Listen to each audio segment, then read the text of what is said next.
प्राचीन समय में रावी नदी को किस नाम से जाना जाता था? परुषणी। प्राचीन समय में सतलुज नदी को किस नाम से जाना जाता था? शतुद्री। किस रियासत को पुलिस कार्यवाही के आधार पर भारत में विलय किया गया? हैदराबाद। पश्चिम बंगाल का शोक किस नदी को माना जाता है? दामोदर। वृद्ध गंगा के को किस उपनाम से जाना जाता है? गोदावरी। क्षेत्रफल की दृष्टि से भारत विश्व का 7वां सबसे बड़ा देश है। भारत का क्षेत्रफल है 32,87,263 वर्ग किलोमीटर। हड़प्पा सभ्यता स्थल किस नदी के किनारे स्थित है? रावी। कालीबंगन सभ्यता का क्षेत्र, कालीबंगन सभ्यता स्थल जो है किस नदी के किनारे स्थित है? यो है घग्गर। स्थायी बंदोबस्त को कहाँ लागू किया गया था? बंगाल, बिहार, उड़ीसा, बनारस व मद्रास के उत्तरी जिलों में लागू किया गया था। संपूर्ण पृथ्वी के कितने भाग पर लगभग जलमंडल का विस्तार है? 71%।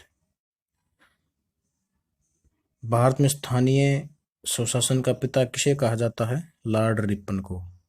पंचायती राज व्यवस्था लागू करने का मुख्य उद्देश्य क्या था? लोकतांत्रिक विकेंद्रीकरण।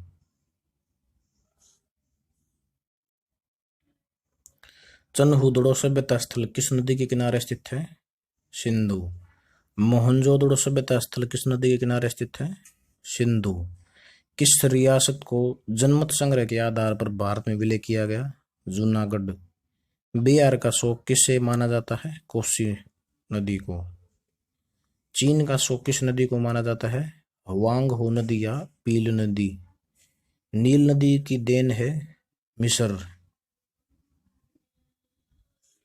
उत्तरी सागर और बाल्टिक सागर कौन सी नहर जोड़ती है?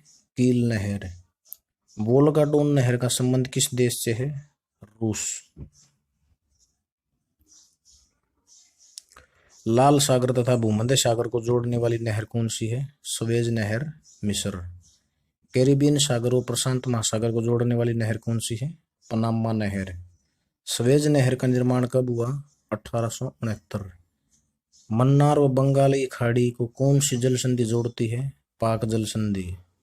बर्लिन शहर किस नदी के किनारे बसा हुआ है? स्प्री।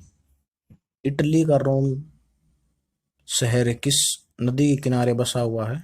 टाइबर। लंदन किस नदी के किनारे बसा हुआ है? टेम्स। पेरिस किस नदी के किनारे बसा हुआ है? सीन नदी।